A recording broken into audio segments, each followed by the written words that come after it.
I rise in support of this legislation to protect jobs, support small businesses, and save lives.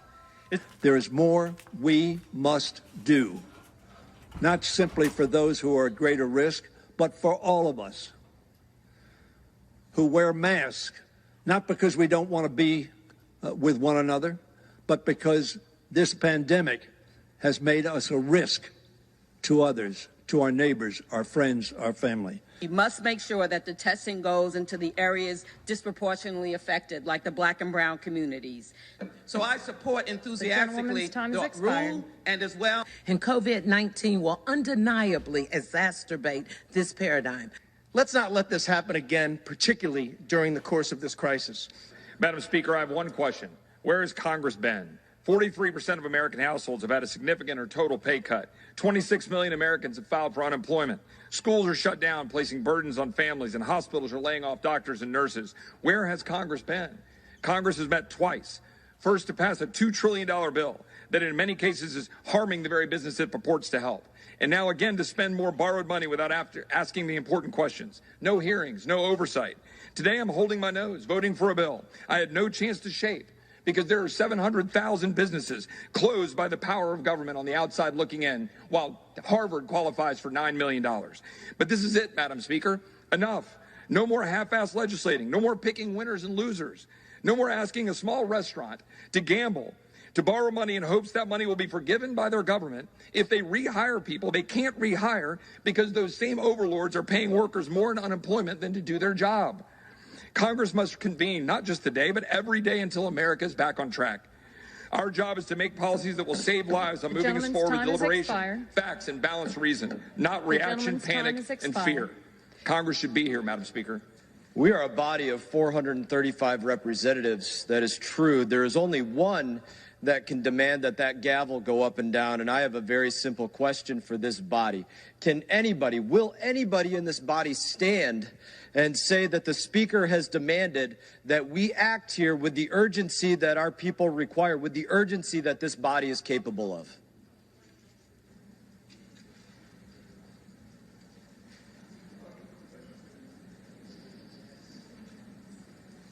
You believe this body has acted with the urgency we are capable of, that our people require?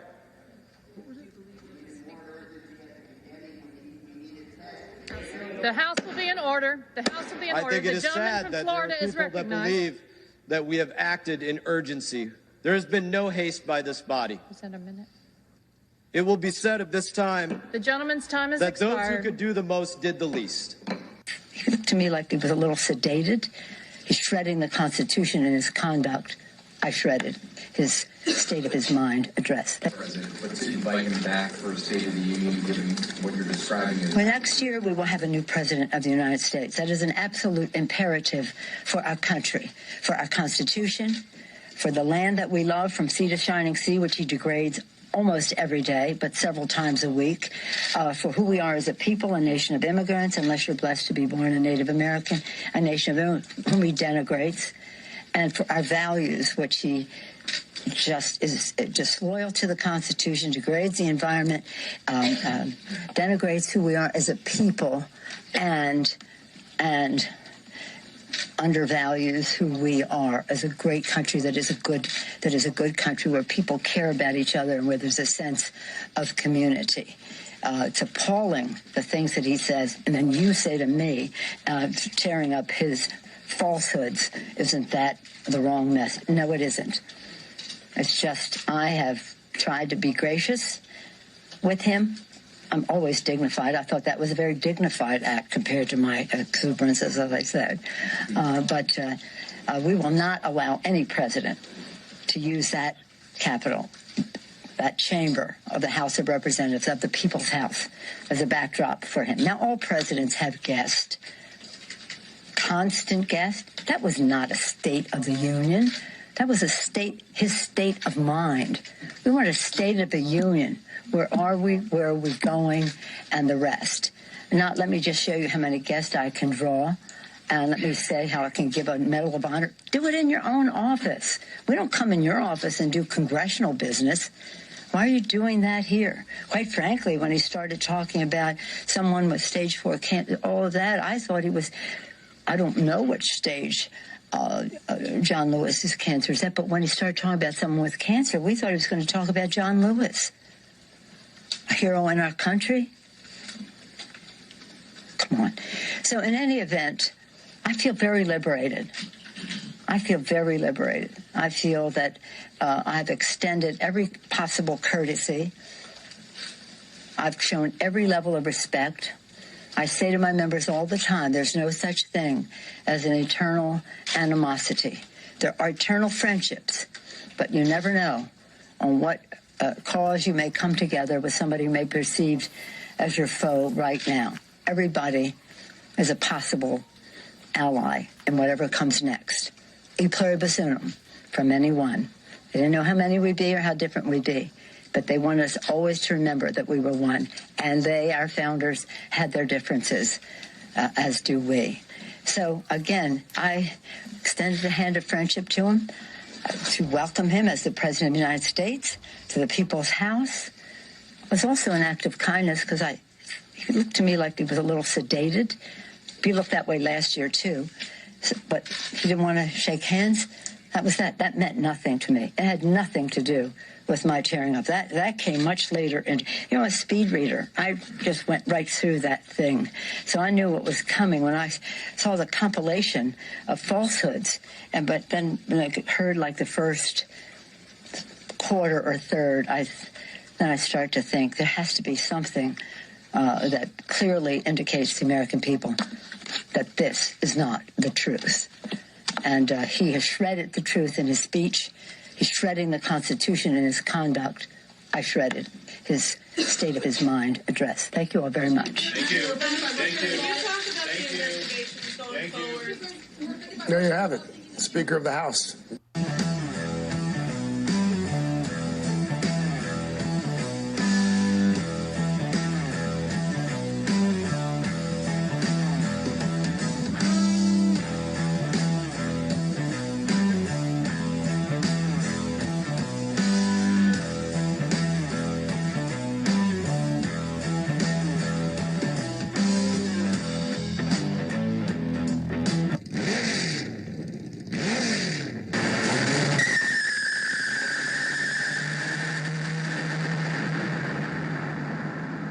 You should come to Chinatown. Precautions have been taken by our city. We know that there's a concern about tourism traveling all throughout the world, but we think it's very safe to be in Chinatown and hope that others will come. To everyone, you should come to Chinatown. Precautions have been taken by our city. We know that there's a concern about tourism traveling all throughout the world, but we think it's very safe to be in Chinatown and hope that others will come. To everyone, you should come to Chinatown. Precautions have been taken by our city. We know that there's a concern about tourism traveling all throughout the world, but we think it's very safe to be in Chinatown and hope that others will come. All I hear from the press is that I'm moving so swiftly that it's like a blur going by. This has been a couple of years, 2.5. We feel comfortable with all of the time that has gone into this 2.5 years. Seeped into her brain through accidental osmosis. She misread an article from The Nation where a Michigan State economics professor documented $21 trillion in unsupported accounting adjustments from the Department of Defense.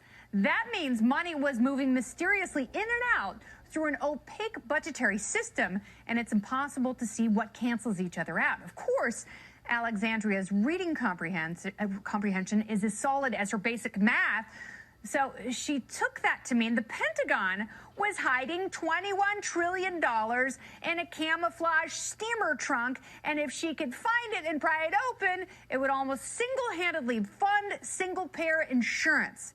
She tweeted, quote, 21 trillion of Pentagon financial transactions could not be traced, documented, or explained. 21T in Pentagon accounting errors. Medicare for all costs tilde 32T. That means 66% of Medicare for all could have been funded already by the Pentagon. And that's before our premiums.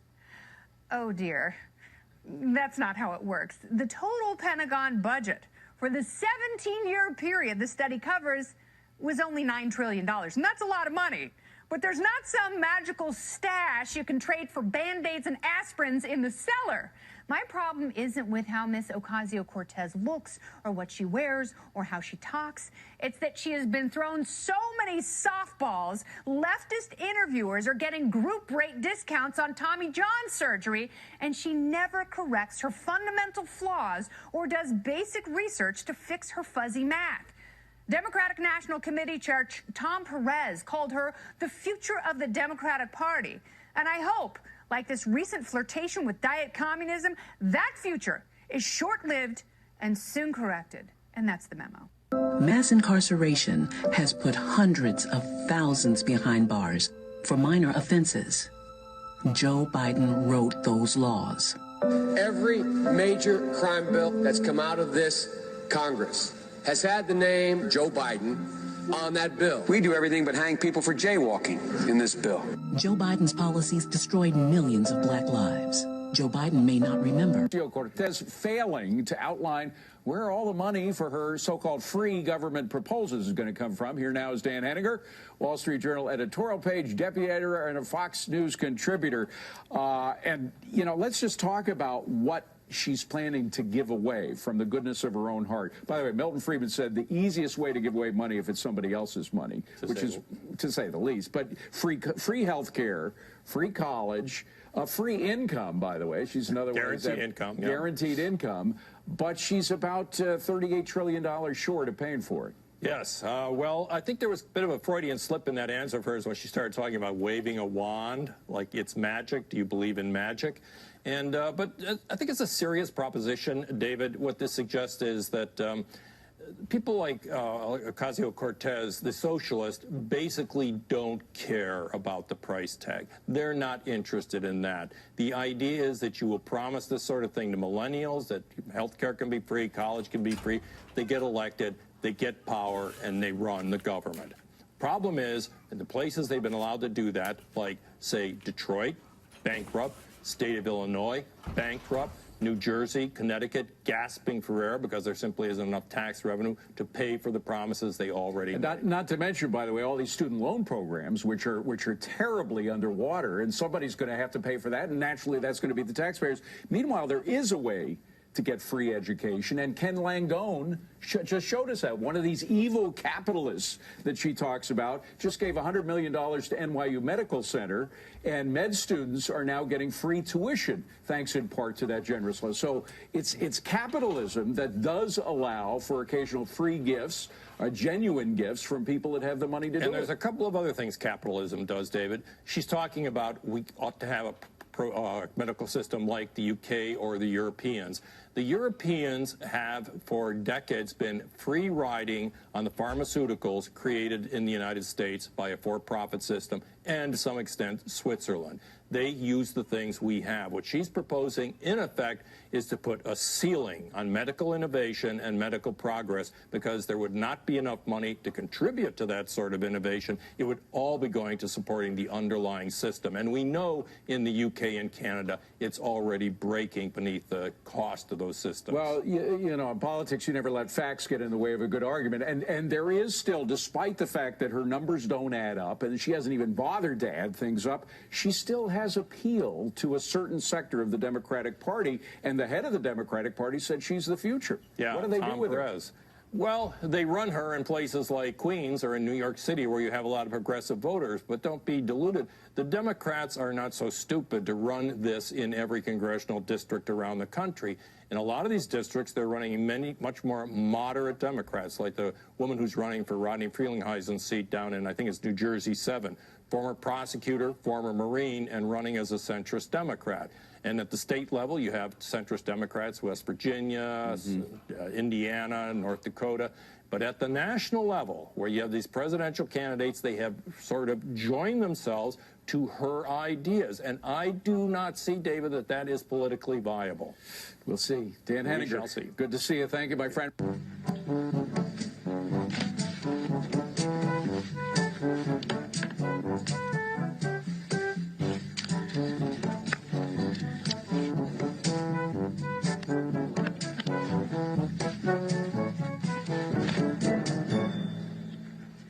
The Democratic Socialist running for Congress right here in New York goes on the attack against Israel, calling our ally a, quote, occupation force over Palestine. Listen.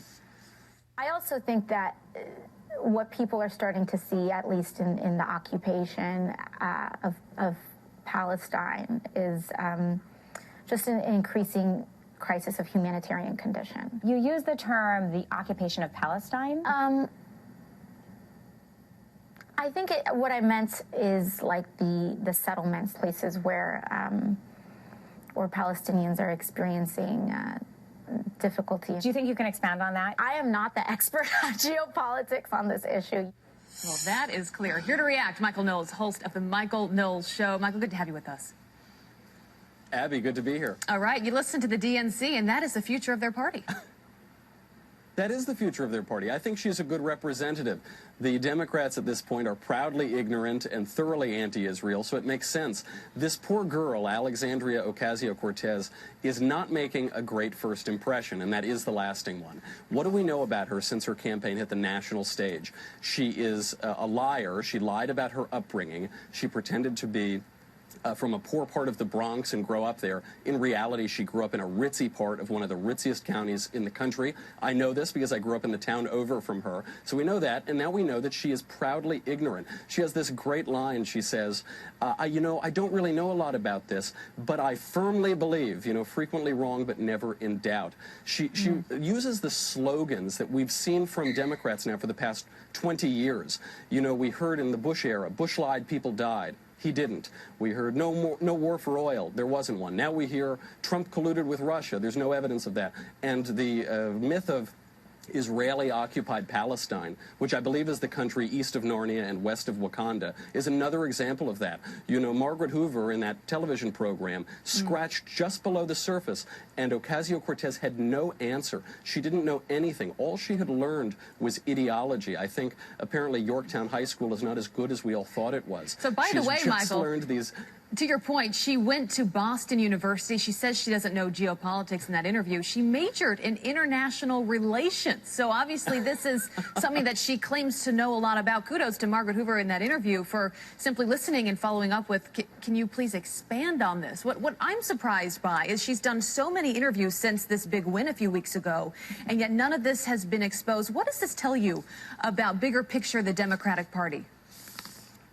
Well, first of all, it tells you that the media are carrying water for them. Margaret Hoover has a very sort of stable, sober public affairs show. She's not exactly out to get her guests, but the guests expose themselves. If Ocasio-Cortez were smart, she would have locked herself in a closet until November. The election is hers, and all she's doing is hurting herself. And more broadly, what this tells us is there's a real problem with millennial education. I'm the same age as Ocasio-Cortez. I went to a school nearby in high school, and one aspect of that is in high schools, especially in New York in those days, the curricula told you, don't worry about studying facts. Don't learn names and dates and details. Just learn broader picture trends. And I think that's the ideological component that allows a committed socialist like Miss Ocasio-Cortez to spew ignorance without knowing the basis of the things she's talking about. Yeah, well, this was certainly, I'm sure, a wake-up call. She's in the hot seat now, so you can bet a lot of other questions will be coming her way. Michael Knowles, always good to have you with us. Very early there in Los Angeles. People say you don't understand how the game is played.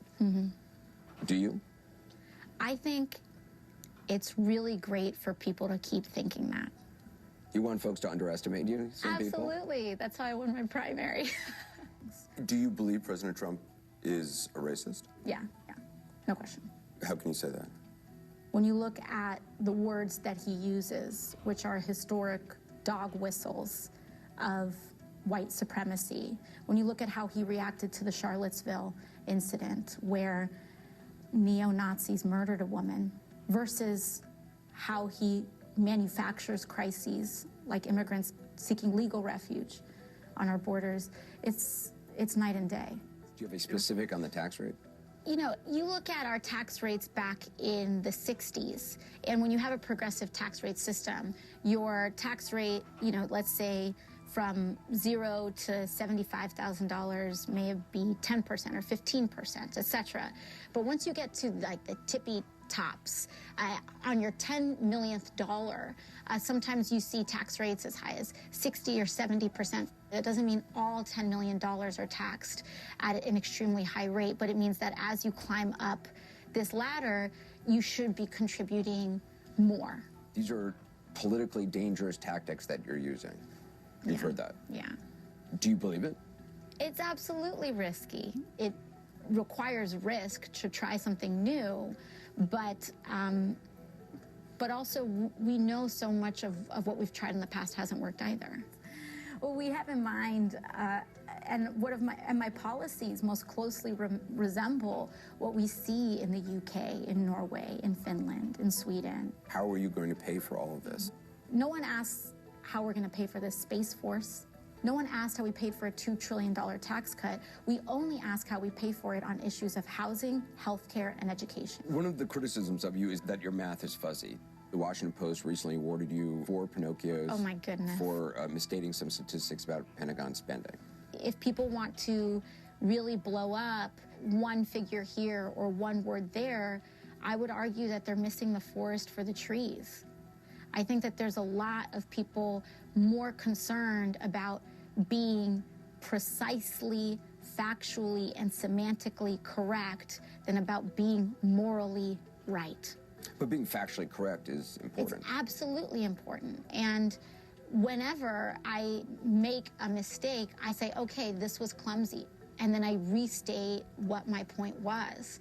But it's not the same thing. Is showing no signs that she's about to bow to any pressure to finally send over those articles to the Senate. I remember the House passed this historic vote 22 days ago now, but she is delayed sending them over out of concern the Senate will not hold an impartial trial, and here the Speaker was today. You will keep asking me the same question. I keep giving you the same answer. As I said right from the start, we need to see the arena in which we are sending our managers. Is that too much to ask? At some point, we would hope that we would see from them what the terms of engagement will be. I'll send them over when I'm ready. And that will probably be soon. I think we should move smartly and strategically. Now, make no mistake, pressure is mounting. Several Democratic senators have urged Speaker Pelosi to move forward, joining the Republican call. As we mentioned, Senator Feinstein says, quote, the longer it goes on, the less urgent it becomes. Senator Joe Manchin said, quote, I think it's time to turn the articles over. What's more here, Democrats from Speaker Pelosi's own chamber want her to end this impasse. And that included, at one point, one of her House chairmen. I think it is time to send the impeachment to the Senate and let Mitch McConnell be responsible for the fairness of the trial. He ultimately is. But Congressman Smith's opposition did not last long this morning. He walked that back, saying that he misspoke, adding that Democrats, quote, should do everything we can to force the Senate to have a fair trial. Still, Congressman Smith is not the only House member wanting to move on. Manu Raju caught up with one Democrat from a swing district.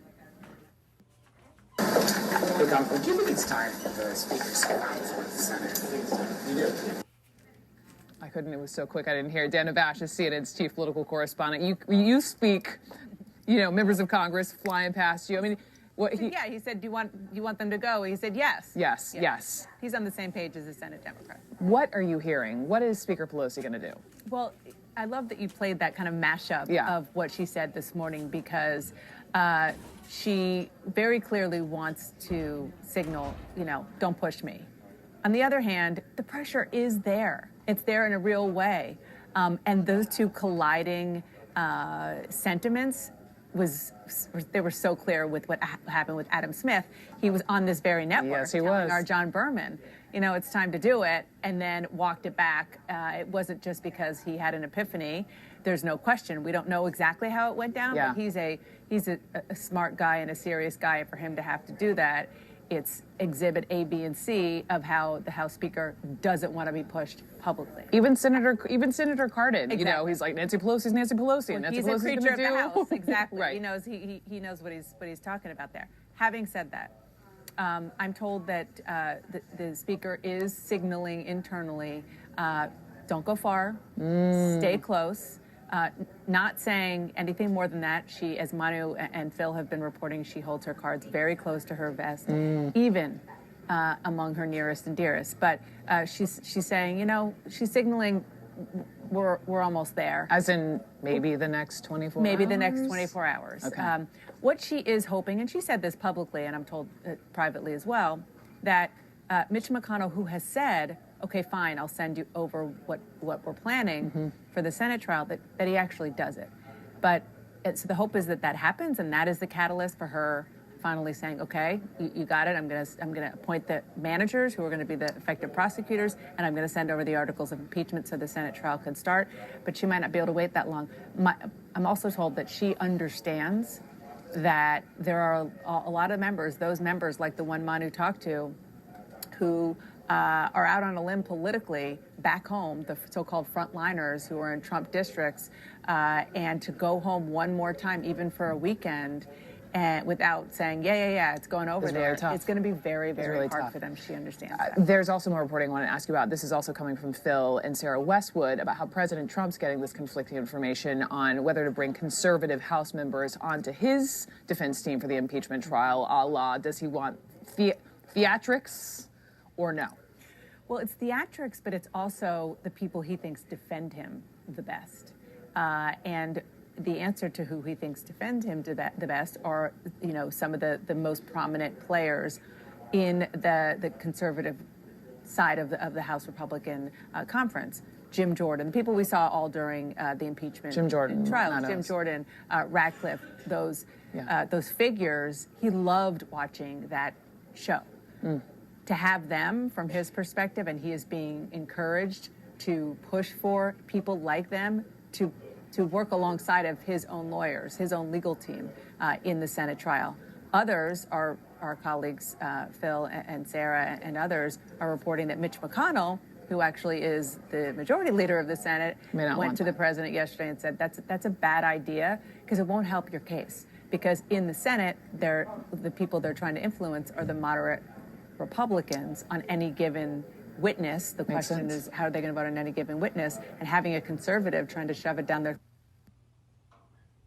Joined now by New York Representative Alexandria Ocasio-Cortez. Congresswoman, thank you for joining us this morning. I do want to begin with that tweet from the president yesterday. We saw most Republicans did not want to comment. What did you think when you saw it?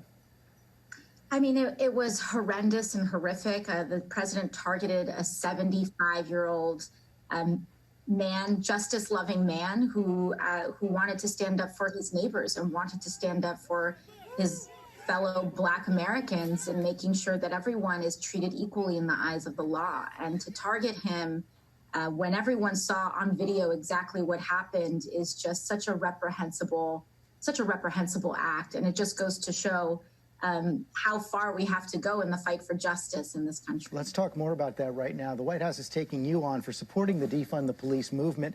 But it's not just President Trump. You know, Joe Biden doesn't support defunding the police either. This morning he writes in USA Today, the better answer is to give police departments the resources they need to implement meaningful reforms and to condition other federal dollars on completing those reforms.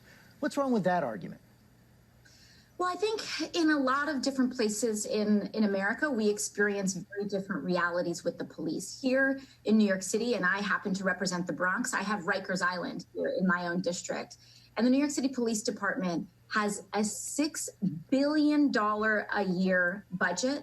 That is more than we spend on youth, housing, healthcare, and homelessness combined in New York City.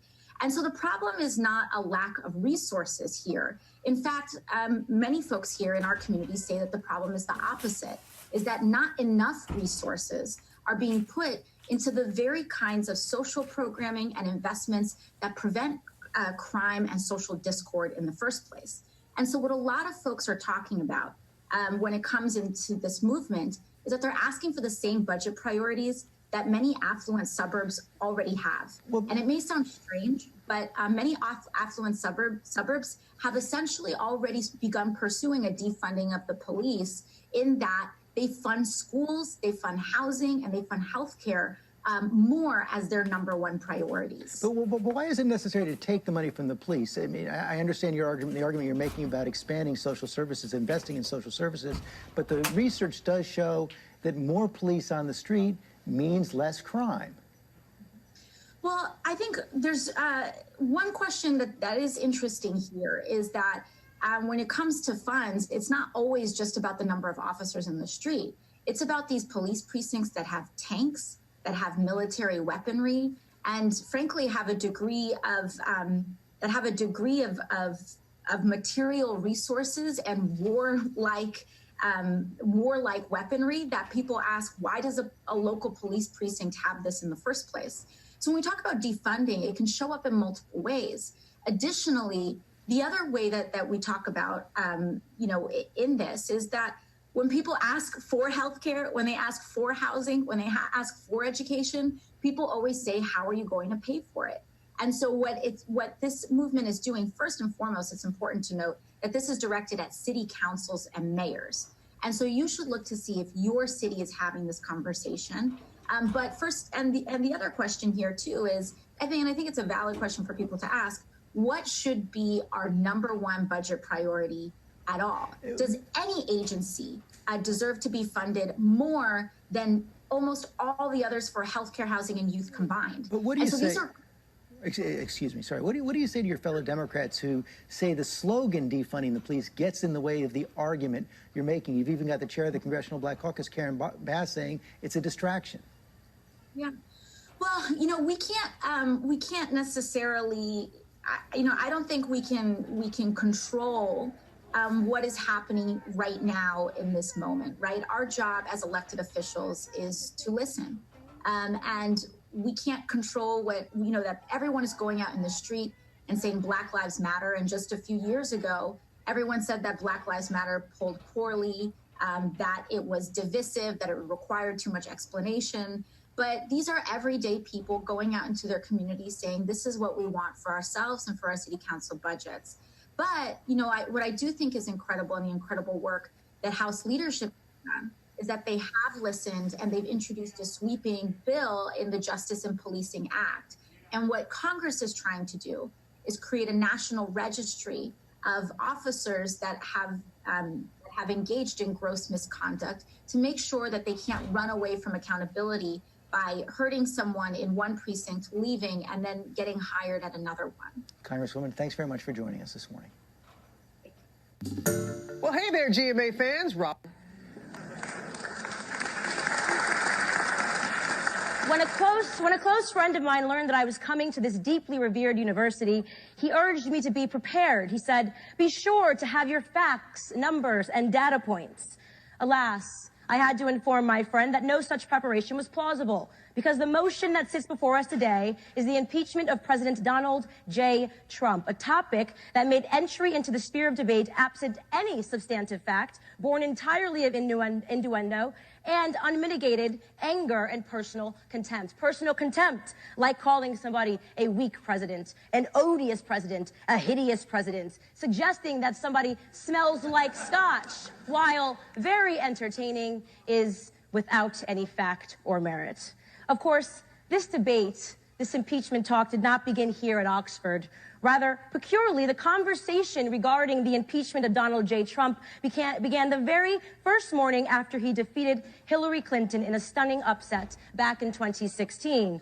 And so we are forced to ask ourselves here today, how is it possible that calls for his impeachment began before he even officially assumed office? First, and I recall this one quite affectionately, came the rabid charges of Russian collusion, the conspiracy theory that the Trump campaign had colluded with Vladimir Putin to influence the election results. Sadly, after 2 years of unfettered media propaganda, Democrats' hero and special counsel lead prosecutor Robert Mueller ended the probe, concluding that there was absolutely no proof, zero, that any member of the Trump campaign colluded with Russia. Embarrassed, defeated, the Democrats quickly jumped to their next claim, obstruction of justice, the rather illogical charge that the incumbent president went to great lengths to obstruct the special counsel from discovering his innocence. The claim defied common sense, which is why, unsurprisingly, in March of 2019, the evidence of obstruction was officially deemed insufficient, and the corresponding charges were formally dropped. Running parallel to all of this foolishness was the extraordinary charge of campaign finance violation, a time when an unlikely Democrat hero emerged, porn star Stormy Daniels. Impeachment, the media obsessively claimed, was a plausibility because hush money was received by Ms. Daniels from the Trump campaign. The Democrats became certain that this was the story that would sink the presidency. So certain, in fact, that they transformed Ms. Daniels' lawyer, Michael Avenatti, into an overnight celebrity.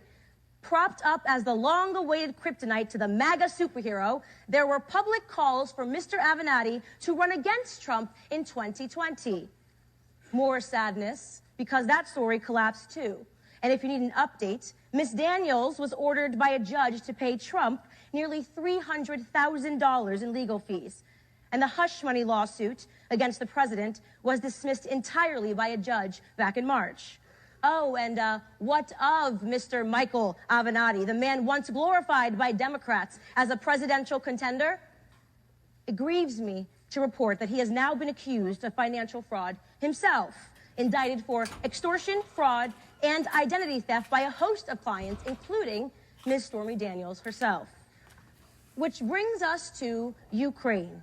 Because only in the fervent madness and desperation of radicalized leftism could a man be accused of colluding with both Russia and Ukraine.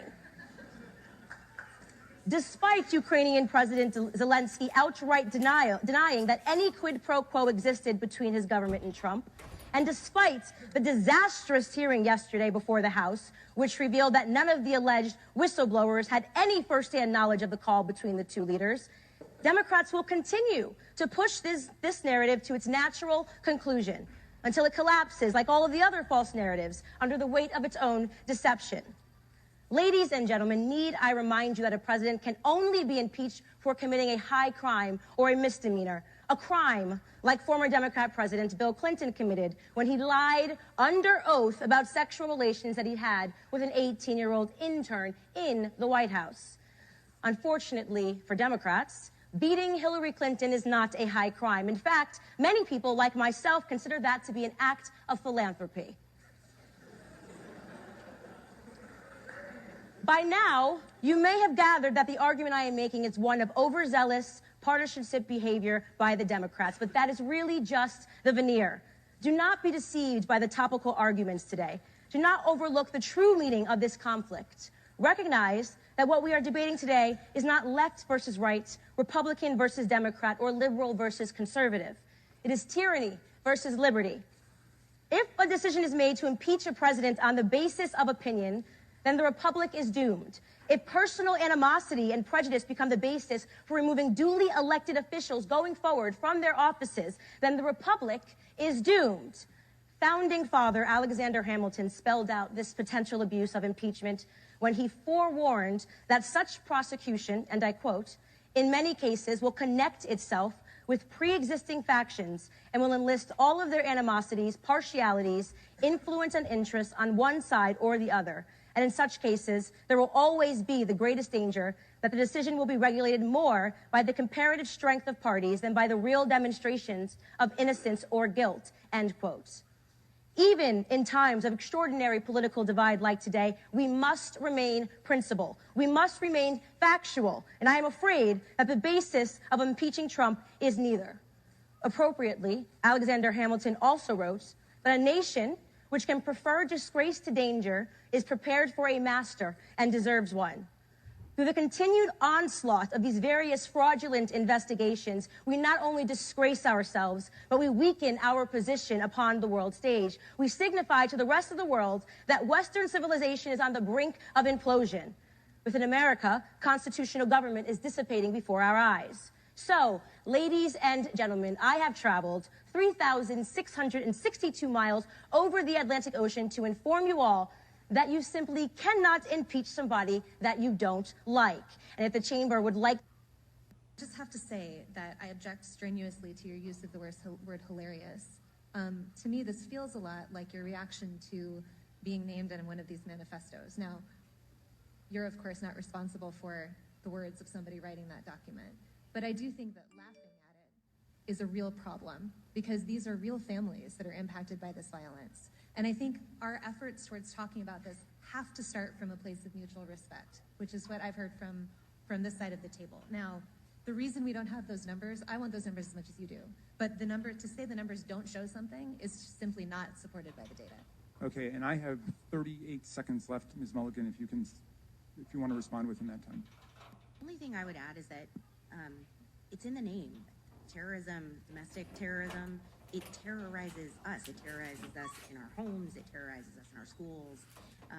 And to the points made by the other panelists, it is disproportionate to its impact on any individual life. It's not. You reject the idea it's something that doesn't matter or doesn't really matter? Absolutely reject. Okay. All right, so here's where we are. Every member now has had 5 minutes and... Okay, and Mr. Clay, so we have 2 members who have not. So I'm going to go to the 2 members who have not yet, and we'll give an opportunity for a closing thought to any member who wants before we go. Am I next to respond, or is Mr. Meadows? I thought Mr. Meadows was Mr. next. Meadows, okay. Mr. Meadows is next, then Mr. Clay, then to you, Mr. Drew. Ms. Owens, obviously this is a gang up on you. You know, we're giving these witnesses the ability to do a rebuttal on you, and so you know, I find it unfair, Ms. Ballou. I mean, you know, candidly, for you to show mutual respect and then you to go after Ms. Owens, it's not appropriate. So, Ms. Owens, you can have 4 minutes and 34 seconds to respond. However, yield for a second? I'll yield to. Thank you. I believe, Ms. Owens, when you used the word hilarious, it was referencing the fact that no one had asked you a question. It wasn't to the subject matter of the hearing. Is that right?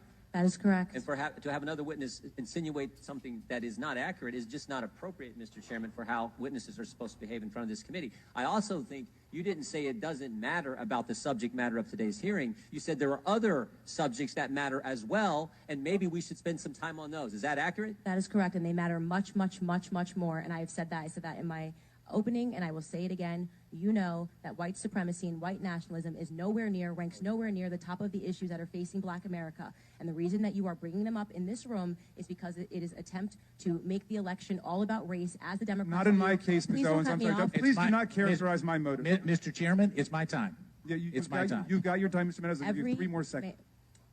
3-4 years, you bring up race, and you knew exactly what I meant when I said hilarious, and you just tried to do live what the media does all the time to Republicans, to our president, and to conservatives, which you tried to manipulate what I said to fit your narrative, okay? I was not referring to the subject matter that is hilarious. I said it's hilarious that we are sitting in this room today, and I've got 2 doctors and a missus, and nobody can give us real numbers that we can respond to so we can assess how big of a threat this is. Because you know that it is not as big of a threat as you are trying to make it out to be, so that you can manipulate. And the audacity of you to bring up the Christchurch shooting manifesto and make it seem as if I laughed at people that were slaughtered by a homicidal maniac is, in my opinion, absolutely despicable. And I think that we should be above that.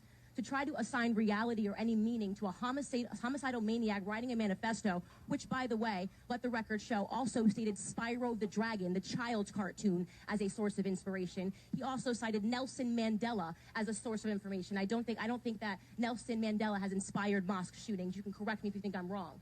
You would rather assign meaning to a homicidal maniac than to actually address the things that I said today that are actually harming Black. Zuckerberg, what year and month did you personally first become aware of Cambridge Analytica? I'm not sure of the exact time, but it was probably around the time when it became public. I think it was around March of 2018. I could be wrong, though. Mm-hmm. When did Facebook COO Sheryl Sandberg become aware of Cambridge Analytica? I don't know off the top of my head. You don't know. Did anyone on your leadership team know about Cambridge Analytica prior to the initial report by The Guardian on December 11th, 2015? Congresswoman, I believe so, and that some folks were doing it internally. And actually, as you're asking this, I do think I was aware of Cambridge Analytica as an entity earlier. Mm-hmm. I don't know if I was tracking how they were using Facebook specifically. When was the issue discussed with your board member, Peter Thiel? Congresswoman, I don't know that off. You don't know. This was the largest data scandal with respect to your company that had catastrophic impacts on the 2016 election. You don't know? Well, Congresswoman, I'm sure we discussed it after we were aware of what happened. Okay. You announced recently that the official policy of Facebook now allows politicians to pay to spread disinformation. in 2020 elections and in the future. So I just want to know how far I can push this in the next year. Under your policy, using census data as well, could I pay to target predominantly Black zip codes and advertise them the incorrect election date? No, Congresswoman, you couldn't. We have, even for these policies around the newsworthiness of content that politicians say and the general principle that I believe that. But you said you're not going to fact check my ads. We have, if anyone, including a politician, is saying things that can cause, that is calling for violence or could risk imminent physical harm or voter or census suppression when we roll out the census suppression policy, we will take that content down. So you will, there is some threshold where you will fact check political advertisements. Is that what you're telling me? Well, Congresswoman, yes, for specific things like that, where there's imminent risk of harm. Could I run ads targeting Republicans in primaries saying that they voted for the Green New Deal? Sorry, can you repeat that? Would I be able to run advertisements on Facebook targeting Republicans in primaries saying that they voted for the Green New Deal? If you're not fact-checking political advertisements, I'm just trying to understand the bounds here. What's fair game? I don't know the answer to that off the top of my head. You don't know if I'll be able to do that. I think probably. Do you see a potential problem here with a complete lack of fact-checking on political advertisements? Well, Congresswoman, I think lying is bad, and I think if you were to run an ad that had a lie, that would be bad. That's different from it being, in our position, the right thing to do to prevent your constituents or people in an election from seeing that you had lied. So you won't take down lies, or you will take down lies? I think it's just a pretty simple yes or no. Congresswoman, I'm not talking about spin. I'm talking about actual yes, in most cases, in a democracy, okay. I believe that people should be able to see for themselves what politicians that they may or may not vote for so are you saying, won't take them judge their down. Character for themselves. So you won't take. You may flag that it's wrong, but you won't take it down. Congresswoman, it depends on the context that it shows up. Organic post. Ads, right. One more question. In your ongoing dinner parties with far-right figures, some of who advance the conspiracy theory that white supremacy is a hoax, did you discuss so-called social media bias against conservatives, and do you believe there is a bias? Congresswoman, I don't remember everything that was in the question. That's all right. I'll move on. Can you explain why you've named the Daily Caller, a publication well-documented with ties to white supremacists, as an official fact checker for Facebook? Congresswoman, sure. We actually don't appoint the independent fact checkers. They go through an independent organization called the Independent Fact Checking Network that has a rigorous standard for who they allow to serve as a fact checker. So you would say that white supremacist tied publications meet a rigorous standard for fact checking? Thank you. Congresswoman, I would say that we're not the one assessing that standard, the International Fact-Checking Network. Alex from the Block is back with her Instagram live stories featuring IKEA furniture and a whole lot of incomprehensible and head-scratching garble. Hey, everybody. Hey, sister! I'm not doing this. I'm an adult. The latest claim from Representative Alexandria Ocasio-Cortez is that on our southern border, the detention centers where the apprehended illegal aliens stay until a decision is made about their status, those detention centers are actually concentration camps. Yes, it's as dumb as it sounds. Roll clip.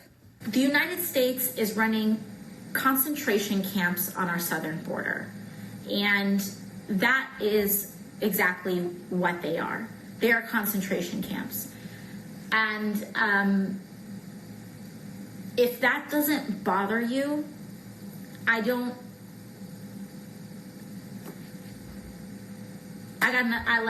we can have, okay, whatever. I want to talk to the people that are concerned enough with humanity to say that we should not, that never again means something. By saying never again, AOC made a specific reference to the Holocaust. She can't deny she was referencing this specific time in history, though she's trying to do that. Thus, she is stating that illegal immigration in America is comparable to Nazi Germany. It's just another opportunity for the left to somehow Kevin Bacon their way into calling Trump the new Hitler. And AOC did call Trump a fascist just a couple of breaths later, as she spent the entire live video rambling about pretty much everything. Let's see, minimum wage, Medicare for all. We need to make colleges, public colleges, tuition free. Community college, vocational school, and state school should be tuition free, as well as a bevy of other issues. It was the concentration camp comparison that sparked the most controversy and triggered her into a really, really bad attempt at a history lesson on the Twitter. And for the shrieking Republicans who don't know the difference, concentration camps are not the same as death camps. Concentration camps are considered by experts as the mass detention of civilians without trial. Thanks, AOC, for clearing that up. Oh, sorry, that was racist of me. White supremacy and all. Guess we're good. I visited one of those concentration camps AOC defined for us. It was Sachsenhausen, just north of Berlin, Germany. I saw the gas chambers and the open field where the Nazis freely executed. But it was defined as a concentration camp, not a death camp. I ponder. There was some truth AOC said during her video, which no one else seems to have picked up on. Immediately before her concentration camp assertion, she admitted her intentions. Like, if you want to raise your red flag and put lasers out of my eyes and little devil horns, do what you gotta do, but understand that this is a generational shift and the future belongs to us. Red flags, laser eyes, and devil horns. Such imagery. But remember, you bigots out there, we literally can't take her at her word. After all, she was just speaking off the cuff and can't be taken literally when she says things like, we are literally going to die in 12 years when the earth implodes because we never implemented the Green New Deal. She literally is just saying things while trying to build IKEA furniture. So back off. She has a different usage of words and maybe a different perception. Sorry, I just wanted to frighten you again. Yes, AOC does have a different perception. And that perception is that she is not an ideologue. She's the logical one. I think of myself as rather pragmatic, and I think of myself as looking at the logical ends and consequences of past policies and saying, how did we get here and how can we alter our future? Let's look at the logic then. Because it's pretty amazing to me just how many people are coming to America so they can see our concentration camps at the border. It's astonishing. About 144,000 were just apprehended in the past month. And I think the heads of Walt Disney better keep an eye on this situation. The people who go to Disney World are just tourists and actually leave after a week, but our system finds a way for the illegals to stay for pretty much ever. Disney really needs to capitalize on that investment. Think about it, though. If our concentration camps are desired over living in Honduras and Venezuela, then what the blimey is happening in those countries? I know, the people are just eating dogs to survive. The truth is, all of these people made a choice. They did not have to illegally cross any border, thereby choosing to take the risk of being detained by the authorities of the nation they are illegally entering. But if you think of the actual concentration camps, you think of Germany and you think of Poland in the 1930s and early 40s, when families were unwillingly ripped from their beds, separated into lines, and told to march with guns being held at the back of their heads. There's a difference. A big one. Life is about choices, but AOC wants to make those choices for you and tell you what she believes is correct, because it's about her truth. Feelings first. Fine then, go ahead and speak your truth, AOC.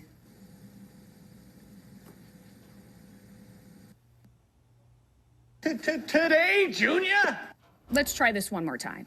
The fact that concentration camps are now an institutionalized practice in the home of the free is extraordinarily disturbing.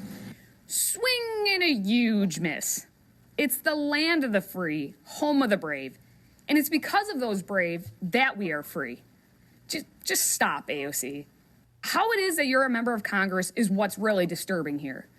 AOC continues to be a shining example of the failed education system in this, the land of the free and the home of the brave. And because she can't help herself, or she is just following the script, AOC had to continue the fight. via Twitter. My heroes are the ones who stood up when it wasn't easy. Kids are dying in cages on our border. Families are being put in freezers and dog pounds. Years from now, people will look for the journalists, officials, and everyday people who stood up for what was right in real time. The air quotes imply they are not literally being put in freezers and dog pounds, right? And journalists standing up for what's right? I don't even have time to explain that stupidity. Back on Twitter, AOC also feigned outrage against Representative Liz Cheney, who just wants her to learn some history and know that 6 million Jews were exterminated in the Holocaust. And then AOC was invited by a member of the Polish parliament to visit the former sites of concentration camps, an opportunity any American citizen should cordially accept. But this is how you know she done messed up. If you want to criticize the shameful treatment of people at our southern border, fine. You'll have plenty of company.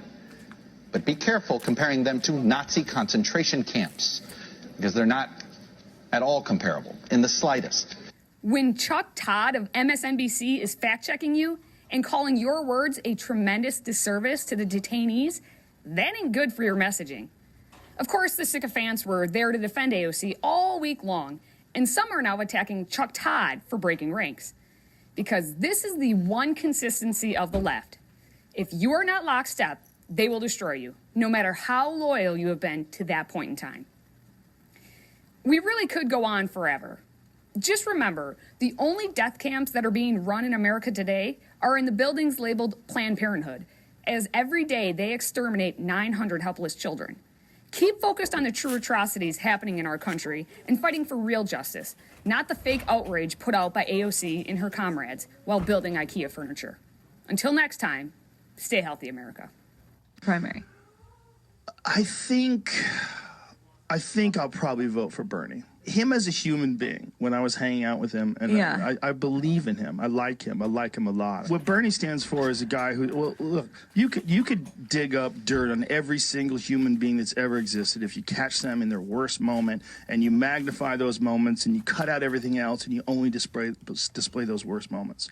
That said, you can't find very many with Bernie. He's been insanely consistent his entire life. He's basically been saying the same thing, been for the same thing his whole life. And that, in and of itself, is a very powerful structure to operate from.